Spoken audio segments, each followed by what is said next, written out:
Hey, what's going on, family? We got a great guest on today, Trevor West. He's going to be talking some great stuff. But before that, let's get into some admin stuff. Make sure if you're listening to this, hit that like button, hit that subscribe button. If you're listening to this on podcast, make sure you leave us an honest review. We'd really appreciate those. If you have any suggestions on how we can improve the show, then let us know, man. Like we actually read those, and we'll try to implement those as well. So it's good stuff. And then also, if you're not tracking already, we do have the Facebook group.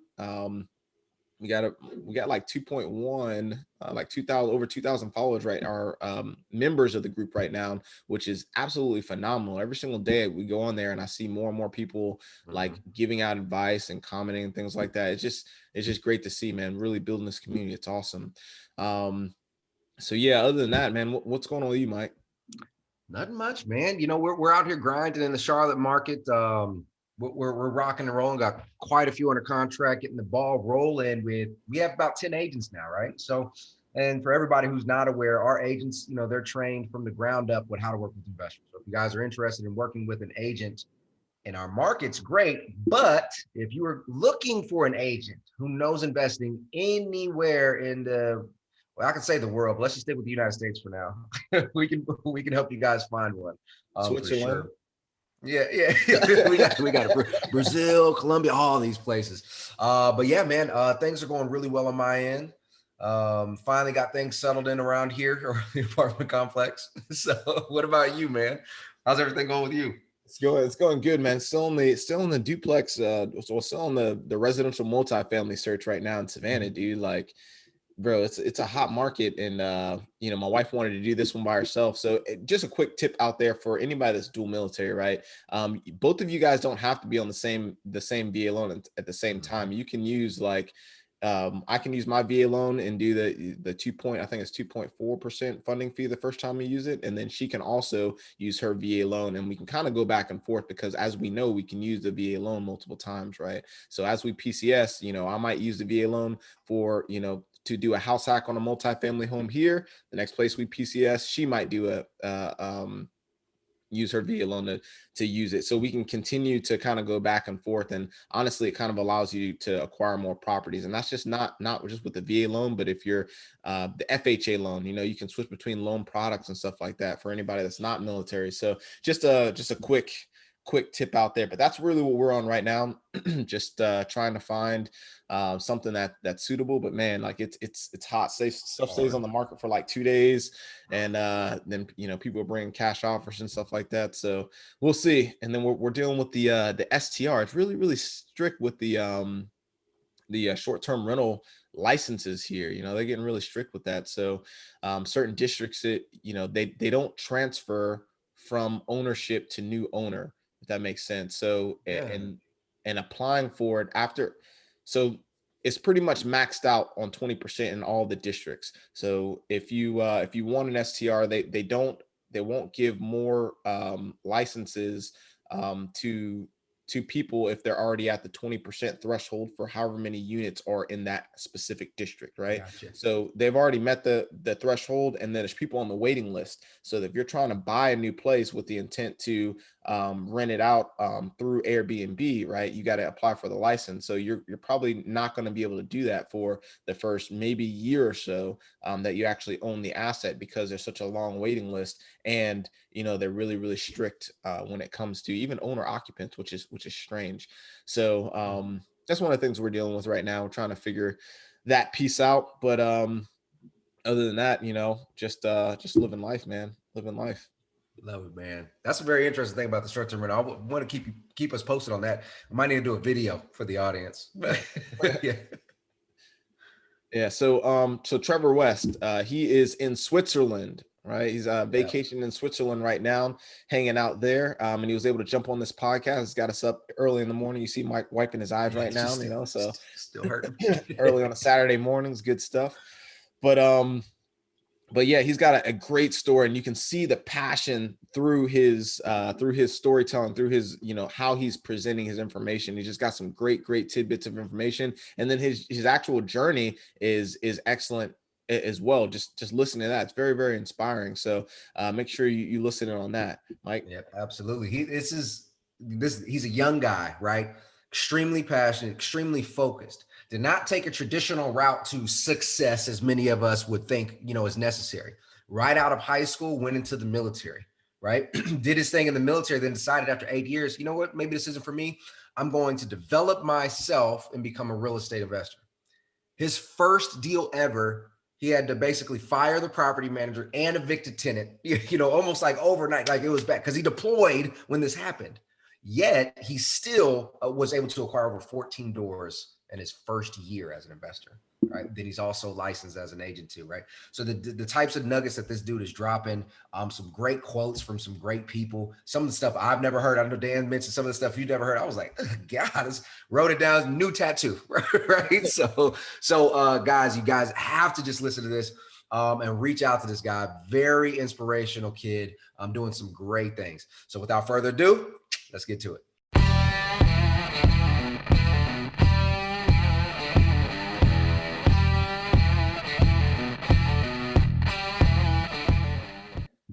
What's going on, guys? Welcome to Military Cashflow. Today we got Trevor West on, a great guest. Going to find out a lot about his journey and how he started to scale from 0 to 14 units. So let's go, man. I'm really excited to hear about this one. Can you first tell us a little bit about yourself, who you are, where you're from, and what you do? Yeah, absolutely. Thanks for the intro. Definitely happy to be here. Like you said, my name is Trevor West. I'm from Ohio originally. And then, of course, the military brought me down to North Carolina, just kind of transitioning from, high school to what I was going to do afterwards. College just definitely was not the answer for me. So the military is kind of where I took my steps, just following along with, wanting to be around like-minded brothers and sisters. And then, I got a job as an intelligence analyst, finishing up the last 5 years of my military career. I worked at a special operations unit supporting pararescue men and combat controllers in, austere and deployed locations, which really taught me a lot about, myself, responsibility, and taking care of other people's best interests from a really young age. I was 22, 23 at the time, being a sole analyst for, a group of really, incredible warriors that are going out to battle. So that was truly a life-changing experience. And then when I decided to get out of the military, I found the path of real estate, and I'm sure we'll get into that story a little bit. But now I'm a real estate agent focused primarily on working with investors. Definitely been working with Mike, and Mike's taught me a lot over the last year with regard to real estate. So now I'm an investor. I invest in multifamily properties. And like you said, I've scaled from 0 to 14 units over the past year. And yes, that's kind of a little bit about me. Oh, that's awesome, dude. Love it, man. I want to talk a little bit more about your military, man. You spent 8 years in, you came right out the gate, moved from Ohio straight into the military. What was that transition like? Like just becoming, an 18-year-old kid, 19-year-old kid, straight into the military. And then it sounds like you went straight into this, much more of an elite unit right out the gate. So how did that transition? Was that a culture shock to you? Definitely was. I mean, just kind of leaving home, most military members feel that. And then, my first duty station was kind of like slower paced, a lot of hours, not really reaping the reward of the efforts that I was putting in. And of course, I wanted more, always want more. I strive to be the best at anything that I do. So of course, as soon as I heard about this special operations unit, I was like, I'm going to be there. I was actually the second E4 to ever be hired for the unit at the time. So I was, definitely humbled by that experience, and, being put in a position where, I got to that unit, and 6 months later, I was in Afghanistan as a sole intel analyst for, a group of 15, members of different agencies and U.S. Army Rangers. And that was an incredible experience from, I'm in the seat to, hey, you are responsible for getting these tasks done, and they need to be done right. It's okay to mess up, but you can make that mess up one time. Do not make it again. As a 22, 23-year-old getting that brief was, it was an experience that really puts things in a frame of mind of I'm responsible for people's lives now at 22 years old. So, I mean, we were putting in 18 to 20-hour days and just going from, working a 12-hour shift and going home and like doing whatever to, hey, now you are, this is the incredible responsibility that's been put on your shoulders. I will never forget that experience and what that was like for me, and putting me in the frame of mind of, if I, make mistakes, if I am, lazy on the job, or if I just don't do my due diligence, people's lives could be at risk. And, that definitely was a shock to me. But, after about a month or so of being there, you kind of just flow into the role of, hey, this is what it is. And we're going to get it done. That's dope, man. That's crazy. So I assume that kind of translates over. You use some terms that we use a lot in real estate, right? I heard like due diligence, and it seems like some of those traits that you learned in the military kind of transferred over to now the real estate side as well. So that's pretty cool. What are some of the, I guess, main things that you were able to translate over to what you're doing now? Oh my gosh, so many things. So, I always make the case of building a target package on an individual, bad guy or a building or a location is the same as putting together, a detailed analysis for a property, whether it's a single family, whether it's a multifamily. You need to have every box checked and be able to present that information clearly and concisely to the, whoever's listening to you, whether it's your business partner or whether it is, a room full of, tactical warriors that are getting ready to go out and get after it. So I took a lot of those lessons, being as detail oriented as possible and finding out everything that you can. I mean, sitting down and doing research on where, say we're looking at, a bad guy in a certain location. I want to know where he is, where he sleeps, who his friends are, where he's going to dinner, and what he does on a Friday night. It's the same thing for, a property. I want to know how much the property is bringing in cash flow wise. I need to know how much the property is expelling in expenses, where the property is at, who's around that property, what goes on at nighttime. So just kind of transitioning all of those detailed analytics from the military over to real estate has been a huge benefit, because staying in front of your commander and saying, this is the information that I'm presenting to you, and it's as credible and as reliable as I can possibly portray, and that individual needs to be able to trust me. And now as a real estate agent, I am truly in an advisory position. When I have a newer investor who's not quite sure, or who may not have done their research or their due diligence and relies on me to make sure that I'm putting them in front of a sound investment, man, that they need to know, or they need to trust that I am presenting them with valuable, credible information, and that I'm not going to lead them astray. Look, I love that, man. Because see, we preach it all the time that the military trains you to be an entrepreneur.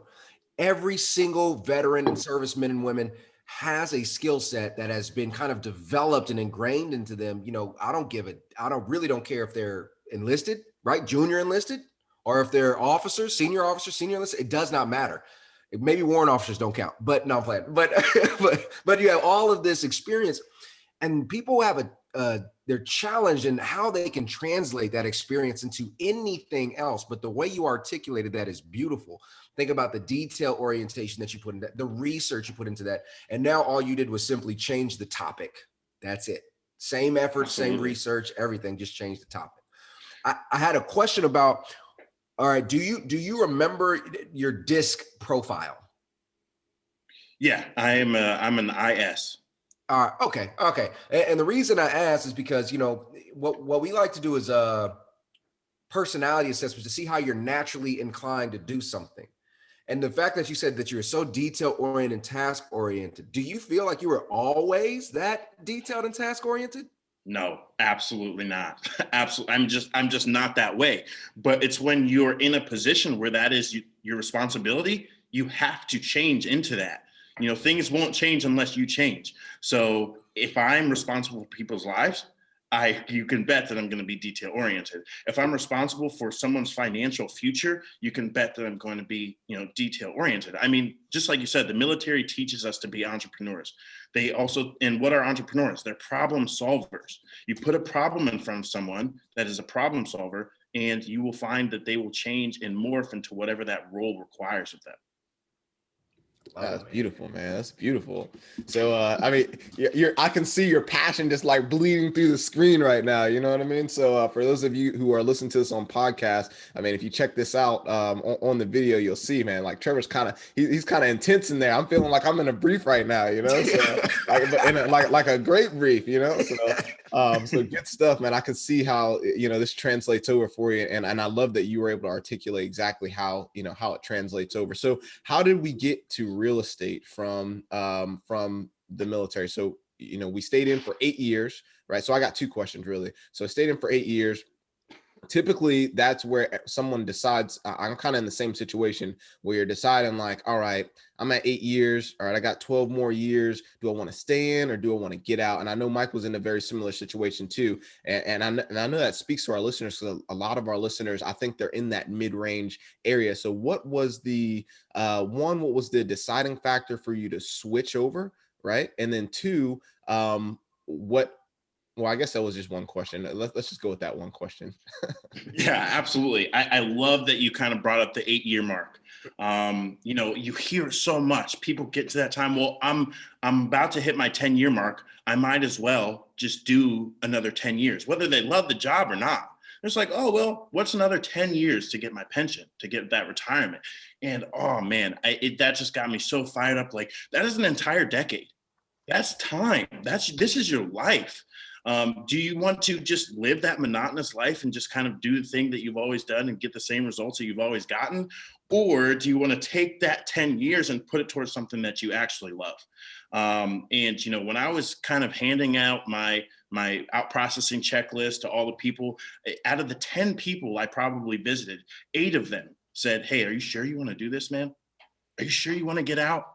And it's coming from people who are still in it, and people who did get out didn't have a plan and went back to being a military contractor, went back to doing the same thing that they've always done for the same results. And now they might be a little disgruntled. There's nothing to knock these people at all. But just, having a plan is incredibly powerful to just setting yourself up. And that 10 years is an exorbitant amount of time to find out, what you actually might be passionate about, or not necessarily passionate about, but find something that you like, be really dang good at it, and then continue on. But to answer the question, kind of that deciding factor, I was not always in this frame of mind. During the last probably 2 years of my military career, I joined the rugby team. And we were, it was one fateful Saturday on the rugby pitch. They kicked the ball off. I caught it. And of course I was dominating. Just like I'm not gonna just crushing. But they got me. Some dude tackled me from behind, and then another dude came and pinned my legs back and snapped my leg. So I was not dominating at that time. So just that kind of put me on the couch for a while. I had some time with myself, and the first thing is I'm just gonna watch Netflix. I was living with 3 roommates at the time, the boys. We would always come home cracking beers, just like living for the weekend, whatever. And then they all deployed pretty much immediately after I broke my leg. So it was just me and my thoughts. And one of the biggest lessons that I learned from this time is we really need to invest time in our own thoughts, just sit in silence sometimes, because the amount of exposure that we get from so many external factors completely removes us from knowing what it is that we actually want to do. So during this time, I just had a massive mindset shift. It started with, do I want to be in the military for another 12 years, 13 years, 14 years? And I didn't know. Of course, I've always wanted to be some type of businessman, but I've never, again, invested the time to think about what that actually meant for me. So it started with, that line of thinking, what I've always been taught, well, you need your education to be successful. So I was like, that's it. I went and joined, an online course, and I took a math class. I was like, I'm going to get the worst, most difficult, disgusting part out of this first thing. So I took that math class, and I hated every moment of it. I absolutely hated it. And all my time went to that. Come home from work, do this math class, and I'm starting from ground zero because I haven't done math in 8 years. So I never actually finished that math class because I hated it so much. I'm like, there has got to be another way. And the ticket for me was I need to learn how to manage my finances. I feel like if I can manage that, then I can be able to set myself up for success no matter what path I take post a military career. So I started reading books like The Richest Man in Babylon. I started reading accounting books. I read Rich Dad, Poor Dad, among many people who are probably listening to this podcast right now. And that was it. That was my ticket, real estate. I didn't need a CEO. I didn't need a boss. All I needed was my sweat equity to put into it, and I will immediately reap the results. Nobody can say you've done a bad job. No one can say you've done a good job. It's just me. So I just got into books. I took a real estate investing course online, and I was absolutely hooked. And, from that point, about 4 months later, I went out and bought my first property. Man, yeah, that's great. So like, obviously, and most of the audience knows exactly where I'm coming from. And I feel that with so much agreement and passion. Like, I understand that completely. And what I really love is that you took the time to first discover what it is that you wanted, first and foremost, right? Then you began to develop yourself, reading books, taking courses that you didn't like, whatever, experimenting, exploring. And then ultimately you decided that you wanted to be in control of your life, not necessarily let the military control you. And again, there's nothing wrong with either side of the fence, but you made that decision. And as soon as you made that decision, in less than 4 months, you acquired your first one. In less than a year, you acquired 14 doors. People who sit back and do this for on the side, like a side hustle, may acquire 14 doors within their lifetime. And you were able to acquire that in your first year, just because you had a plan and an action step. And so I just want to highlight to the entire audience who's listening, and you guys are in that same boat that Trevor was in. Think about it. Understand exactly what it is that you want out of life, and now know that in this example, you, Trevor, you have the ability to try anything you want over the next 10 years. Instead of being, told what to do, you can try whatever. 3 years of real estate, 3 years of going back to rugby, whatever it is that you want to do, man. Matter of fact, I already know this answer, but where are you at right now? It's a beautiful background. Where are you at? I'm in Switzerland. I came out to visit my girlfriend. Yeah, absolutely. I would not be able to do this if it was not for, the dedication and commitment that I invested into real estate investing over the last year. Switzerland, just on a podcast. Get out of here. And like one of the things you mentioned, like, it all comes back to education, right? It could have been something else, but I happened to find real estate. It could have been something completely different, but without the education, I would have never been able to see the opportunity.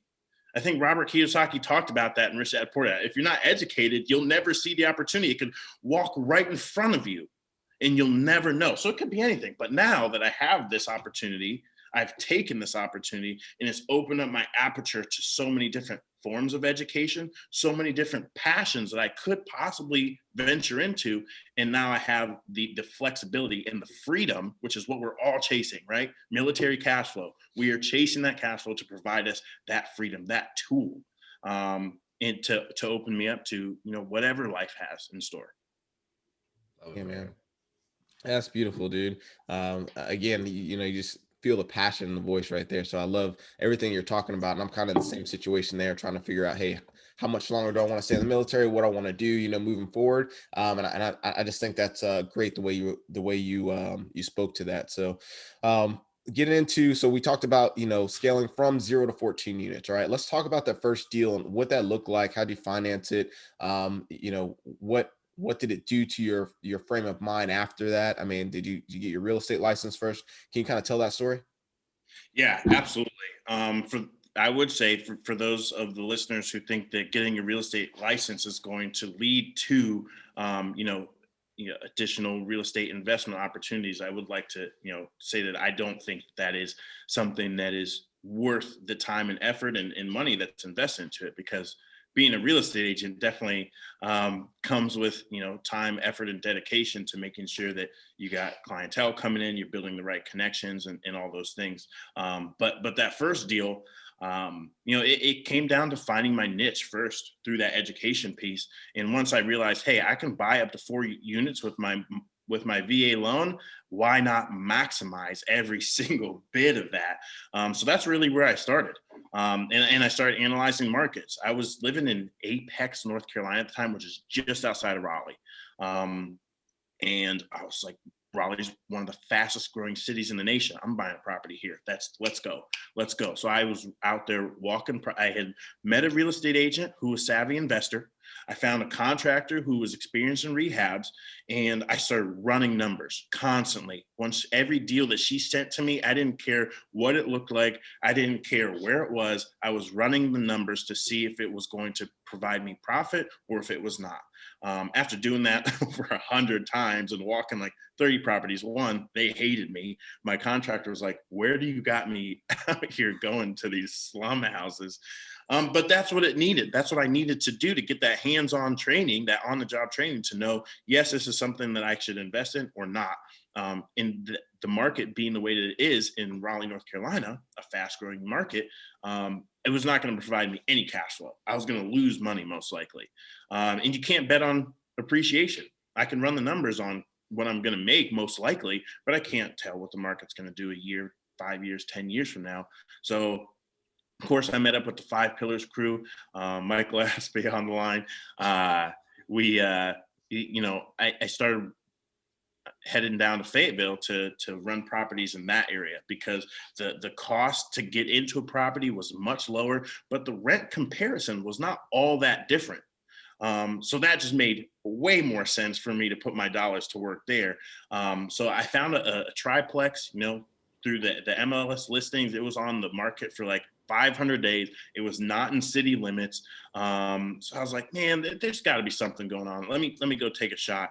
And the property was in really good shape. The guy had built it from the ground up, and of course, getting financed through the VA loan. Once we went under contract, we negotiated. Brought it down to what it would provide, the 1% rule. I think most people listening are understanding what the 1% rule, but for simple math, $100,000 property, you want your all-in cost, $100,000. You want your gross rental income to be $1,000, 1% of that. So we negotiated the price to be 1% rule. And then once we got into it, it only appraised for $35,000 less than that, but it had been on the market so long, the guy was like, whatever, let's send it. So, and then he had to complete a bunch of renovations because of the VA loan. The VA requirements are pretty strict. So we ended up getting into the property for much lower than the 1% rule, or much higher than the 1% rule. And then closed on that thing and then put some tenants in there, and it was a cash flowing property from day one. Yeah. So you were able to live in one and then rent the other 2 units out, and it was still able to cash flow. That's right. That's what we call a win. That's house hacking, to the T. Let me ask you something. So you mentioned something and you kind of breezed over it really quick. Well, not really, but this is something that's been made popular by Grant Cardone. He says this often. You were living in Apex at the time, but you said you decided you wanted to invest in Fayetteville, right? Which is about an hour away or so. It's not too far, but it's not where you lived. Right. So the reason you did that, you said, was because the numbers just made much more sense. Right. And so Grant Cardone always says, live where you want, but invest where it makes sense, or something along that. I was trying to actually find the right quote and I can't find it. But that concept is so true, because there's so many individuals living in California and New York that could never afford a cash flowing property. Right. But then you got places like Fayetteville or small countries in Illinois, Kentucky, or counties or cities. And so that makes sense. Now, the other thing I want to talk about is I love this part right here. You negotiated it down to a 1% rule, right? And so many people look at a deal and they see the prices way up here. They're like, oh, that'll never work. You made it work, right? So Absolutely.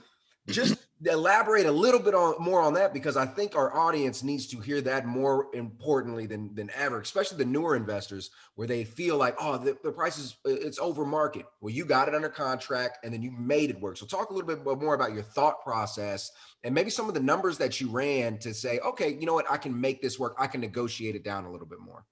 Yeah, absolutely. I think that for me, it comes down to setting criteria. I have a set criteria. It's the one from the VA loan. It's the 1% rule. I will not break from that. But I can't just say, just like you'd mentioned, I can't turn away from every single deal. You never know what that individual, what that seller, what's going on the other side of the table until you have a conversation with them. And if you have that conversation and the answer is absolutely not, I'm not coming down on price, okay, I'll check back in a couple of weeks, depending on if the property's still here. If not, there's more deals out there. But setting that criteria and sticking to it and say, hey, listen, I cannot make this property work unless you come down to this price. I'm ready to move, but we need to come to an agreement, an agreement, because right now the property brings in X amount of dollars and I need this property. So at the time, the property was bringing in $2,050. He had it listed for $225,000, astronomical price. So we got it down to $205,000 because that's what made sense for the 1% rule. Great, boom. And then, of course, the appraisal came in and everyone was, he wasn't happy. I was over the moon. But, you'll never know unless you go out and ask these people, hey, this is what's going to work for me. Can we make a deal? Because just because that's what's on the MLS or that's the price that's listed by the wholesaler or whoever you might be working with, everything is negotiable. Love it, man. Yeah, that's one of the biggest things that people need to realize is everything is negotiable, period, in real estate. When we look at deals, there's really two factors that really play. It's price and its terms. A lot of people say, man, I want $205,000. That's what I want. And you look at it, that price is like, I don't know. Well, hey, I'll tell you what, we might be able to do price. However, we have to do seller financing. Now it's a win, right? For example, maybe the price is wrong. Well, you can adjust the terms to make it favorable, but everything's negotiable. Even rent's negotiable. Hell, you can charge $1,000 for something where the market rent is $600. It's negotiable. Absolutely. And you don't have to have, I don't know, FBI negotiator level training to negotiate. It's like, hey, this is what I'm working with. If we can make it work here, great. If not, I'm going to have to look elsewhere. That's it. That's all you have to say. And if you walk away from the table, maybe that seller calls you the next day. Maybe he shoots you a text. You know what? We can make it work. Let's go. Send it. Yeah. You never know. Just stick to your guns. Set that criteria. A lot of people, especially being an agent and working with, a variety of different experience levels, people will say, yeah, I'm looking to maybe do a BRRRR or a flip or maybe a turnkey. Well, you got to give me some very, very specific criteria. When I first started, I told everyone, I'm a multifamily investor. I'm a multifamily investor. I'm a multifamily investor. So what did I start to see? People start, hey, I got this deal opportunity, or hey, I have this, because I set a very specific niche and I set a very specific criteria of this is how I purchase properties. After that first deal, now we focus on, we don't want to spend more than 75 cents on the dollar. We want a 10% cash on cash return, and we want $200 positive cash flow after the property's already performing. That means we've renovated the property if need be. We've moved the property up to market level rents, and that could take 6 to 12 months, depending on the situation of the property and the size of it. But I know that criteria now. And now by setting that, I know that I need X number of deals to reach my passive income goals. By being able to set that up for yourself, you'll hit your goals, you'll get properties that make sense, and you'll find yourself out of hot water more often than, a lot of people who, tell the horror stories of their first deal and then they never do another deal. Yeah, I think a lot of people get caught up in the analysis process. And then also at a certain point, they start to kind of give up, and you kind of hit on it just a little bit. twice actually. Once you said, hey, I had to look through like 100 properties, and then I walked this many properties, and then I assume you wrote X amount of deals in order to find that one that actually worked, right? And they have to meet this certain criteria. So you might get, 50 deals presented to you, but then as you kind of go through them and do the due diligence, only 25 of them might actually fit the bill, right? And then you got to walk those, and then the neighborhood might be right, and so on and so forth. So I really love that you kind of took the time to break that piece down and actually go through that as you were looking for during your deal search. So I think that's really important for those not to give up. Don't give up on that on your search just because the first couple didn't really work or didn't fit your criteria. Just continue to look through those. So absolutely, like when you're running deals, run it. Hey, this is the price on the MLS, run it at that. It doesn't work, all right, run it at a price that works. Find out what that number is, and then go back to the seller and say, hey, this is what I'm looking. This is what I would like to purchase the property at, because right there it works. Maybe even go $5,000 less than that, or $10,000 less than that. And if they bite, great. If not, work your way up to the strike mark, which is what you've already done in your analysis, and everybody's happy. And I will say this, guys, like, I mean, you're hitting the nail on the head. And when you have those exact criteria that you want, cash flow per the door, cash on cash return, you have like 2 or 3 metrics. Now, if you analyze a deal, you don't necessarily need to have all 3. Let's just get 2 of the 3, right? But by having that, now you can evaluate it and say what number actually works, instead of saying, oh, I'm just going to offer $50,000 less. Like a lot of new investors will do. It's like, I just want equity. Just throw out 50,000. It's like, bro, it's been on the market for 1 day. There's multiple offers, and you're not even offering cash. You're just like, let's just slice it in half, and I'll close in 45 days. Like, bro, we're not going to win that, right? But when you have those criteria set, you can put more realistic numbers together, and then you don't have to feel weird about submitting offers that work for your numbers.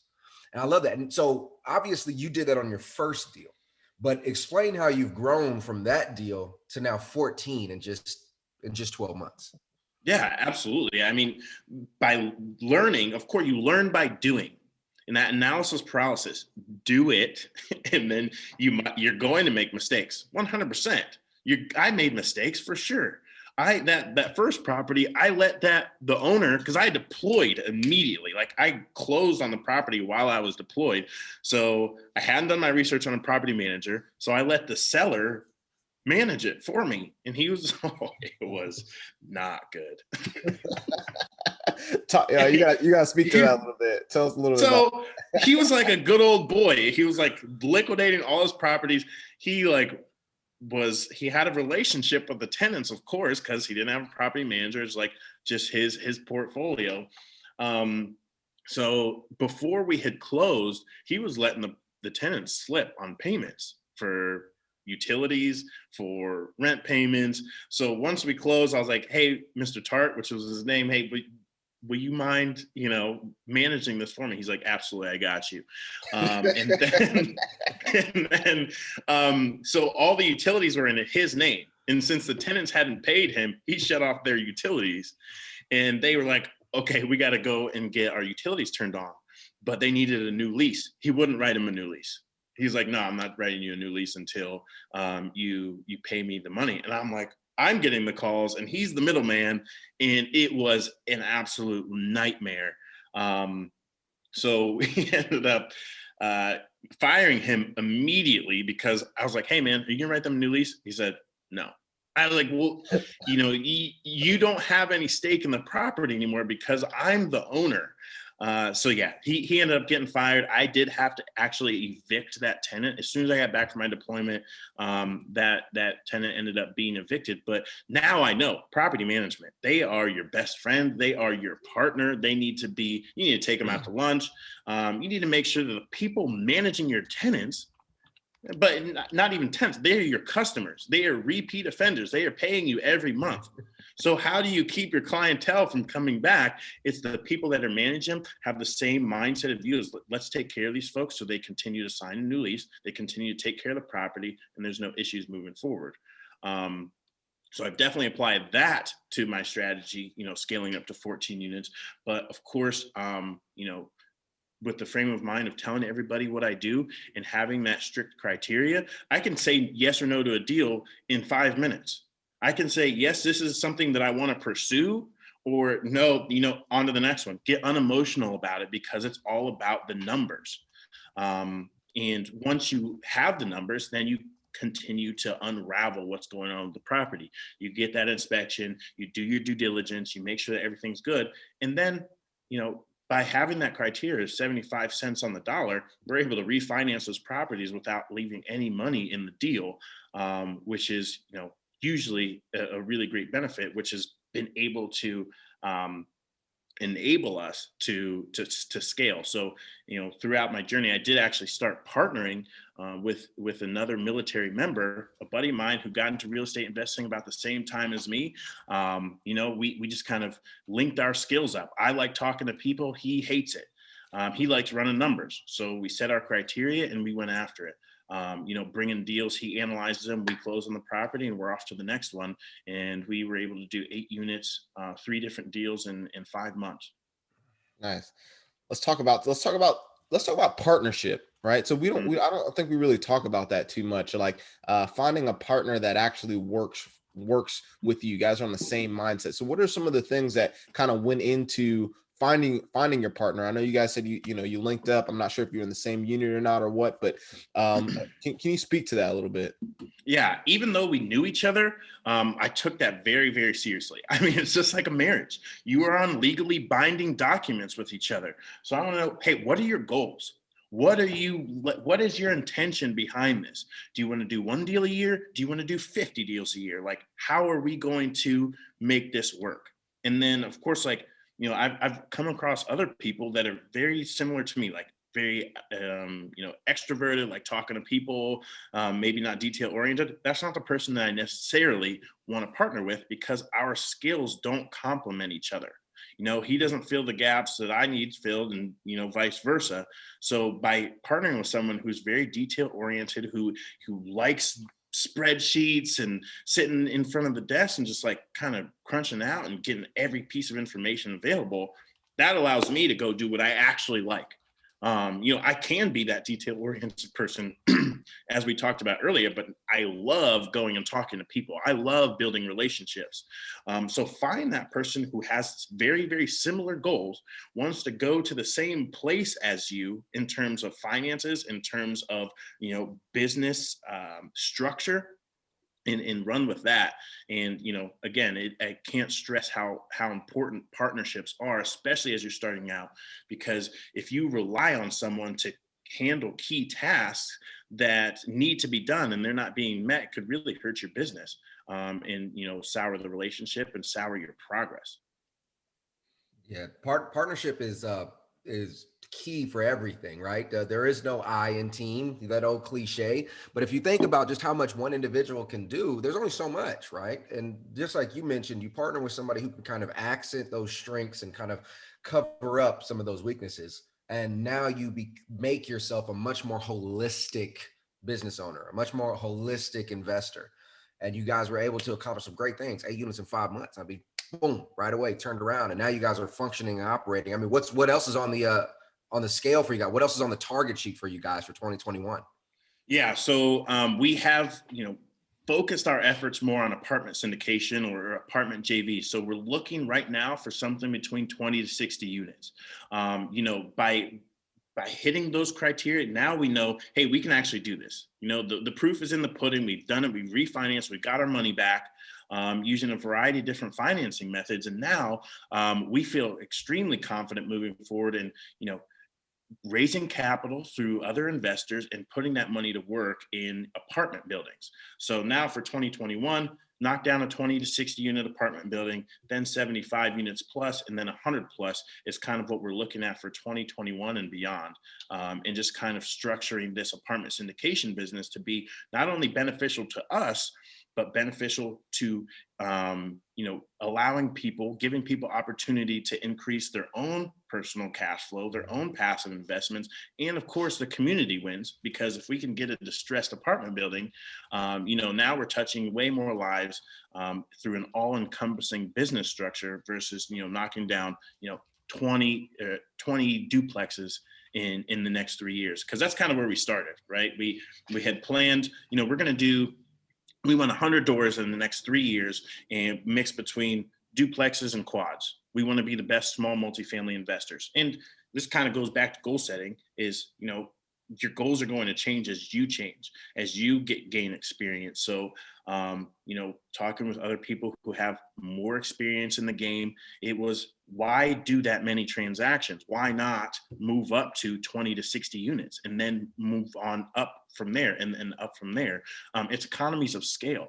It's a much better business model. If I can have 2 50-unit apartment buildings in the same place using the same manager, now I can start to shift around my expenses. I can start to decrease those as I grow, which ultimately benefits my cash flow opportunities, benefits my investors, because we'll have, you know, economies of scale, we'll have placement in the market, and of course we'll be, you know, helping more people by, you know, just increasing the efficiency and the standard of living in some of these places.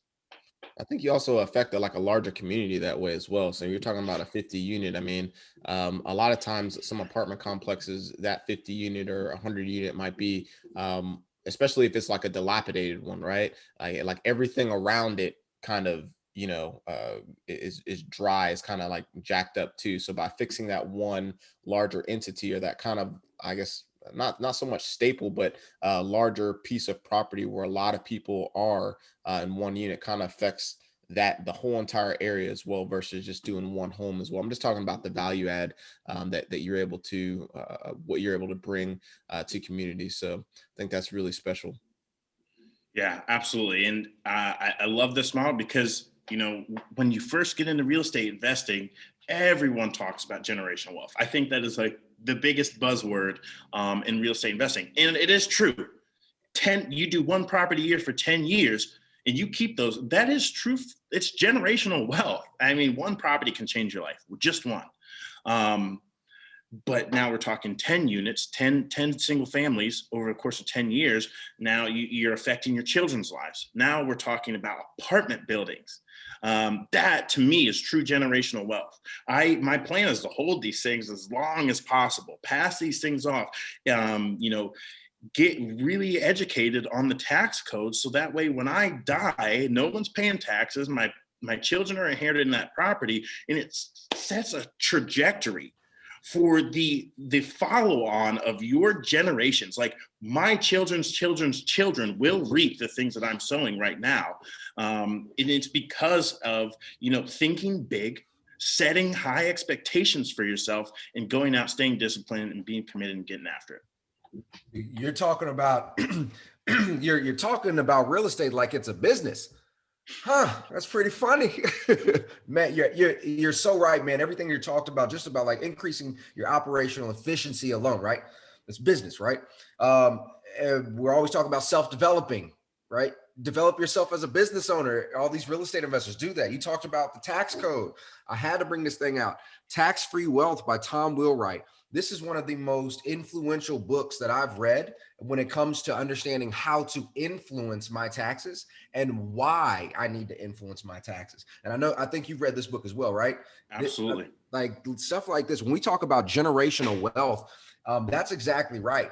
You know, I'm a buy and hold investor. I'm gonna hold this thing forever and pass it on. But when you're talking about being able to pass it on to your children, your children's children, what else can you, who else are you affecting? All 50 of those tenants who, you know, I grew up in apartment buildings growing up as a kid, right? So a good, right, safe community, you're affecting all of those families.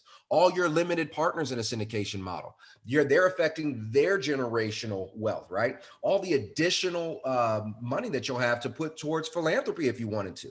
And that's the beautiful thing about real estate. Yes, it does make you wealthier over time. Yes, it does provide you more freedom.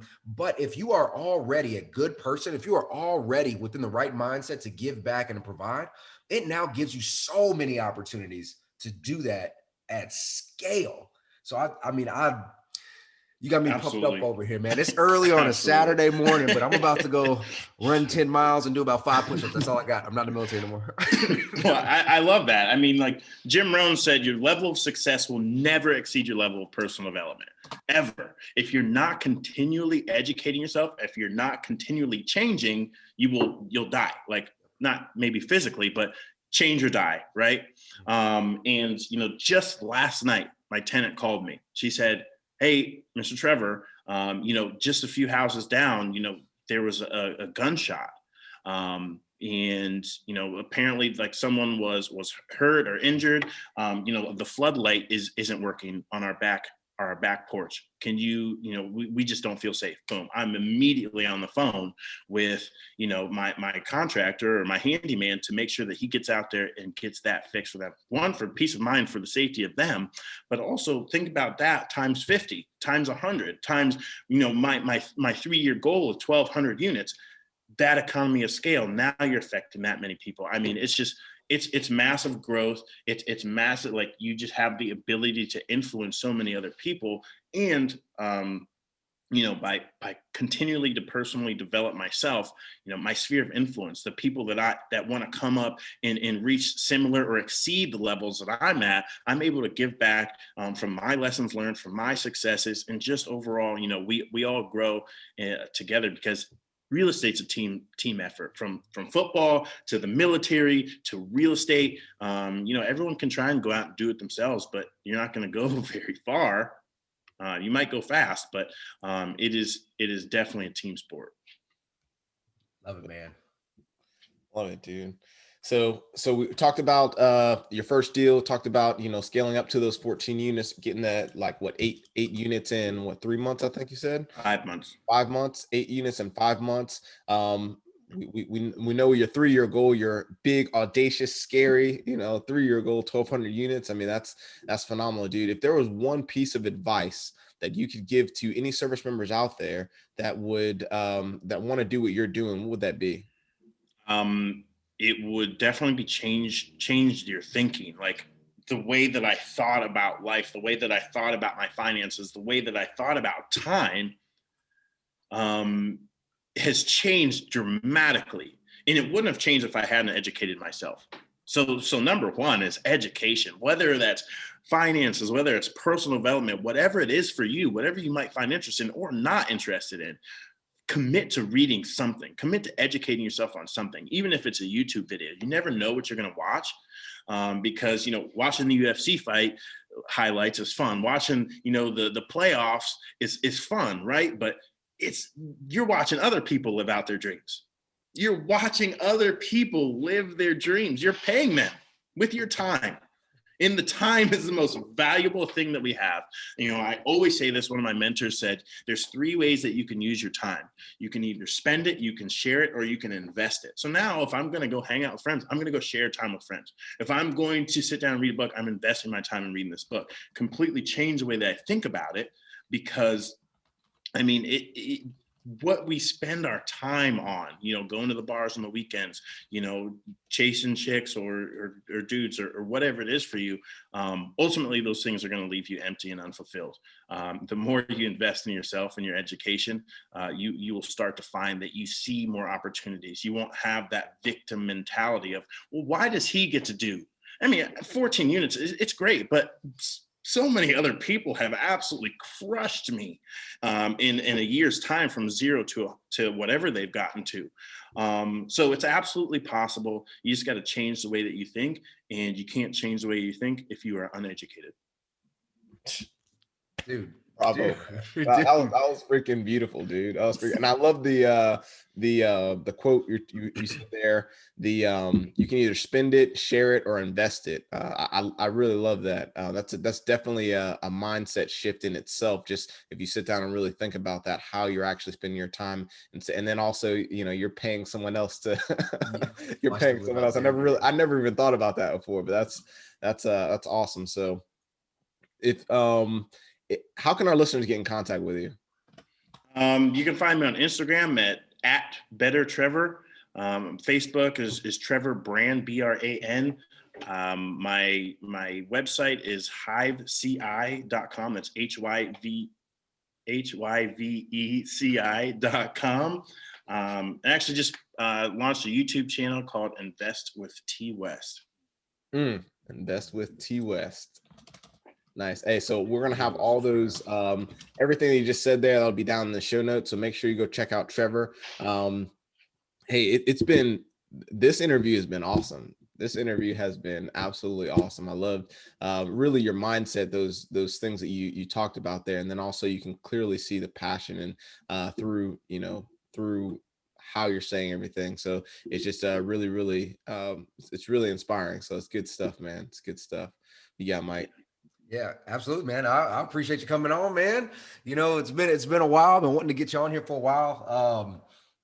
Everything you're doing is it's inspiring, man. It's motivating, right? I love seeing the growth that you've had over a very short amount of time. But as we've explored in this interview here, it wasn't really short, right? It was a journey for 8 years, really. Where you started kind of growing up and developing the skill set.